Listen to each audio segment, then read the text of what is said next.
بڑھتے ہیں international news کی جانب۔ مصر کے ایک چرچ میں آگ لگنے اور بھگدڑ مچنے کے باعث 41 افراد ہلاک اور 50 سے زائد زخمی ہو گئے۔ غیر ملکی میڈیا رپورٹس کے مطابق واقعہ اہرام مصر مشہور الجیزہ شہر میں پیش آیا، جہاں ایک مذہبی تقریب میں شرکت کے لیے 5000 افراد جمع تھے۔ حکام کے مطابق آتش زدگی کا واقعہ شارٹ سرکٹ کے باعث پیش آیا۔ آگ چرچ کے داخلی دروازے پر لگی تھی، جس کے باعث بھگدڑ مچ گئی۔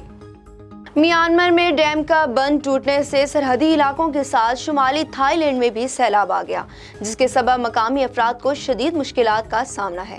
نشیبی علاقے زیر آب آنے سے سیلابی پانی گھروں میں داخل ہو گیا، سڑکیں اور گلیاں ندی نالوں کا منظر پیش کرنے لگی۔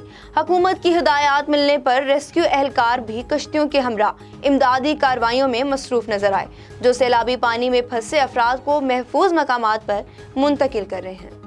امریکہ نے افغانستان کے لیے $150 ملین کے 3 امدادی پیکیجز کا اعلان کر دیا۔ امریکی ادارہ برائے بین الاقوامی ترقی کے مطابق اسی $1 ملین کی رقم اقوام متحدہ کے food and agriculture organisation FAO کو فراہم کی جائے گی۔ $30 ملین اقوام متحدہ کے ادارہ برائے صنفی مساوات کو خواتین کو بااختیار بنانے کے لیے UN ویمن کو دیے جائیں گے، اور مزید $40 ملین کی امداد بچوں کے لیے یونیسیف کو دی جائے گی۔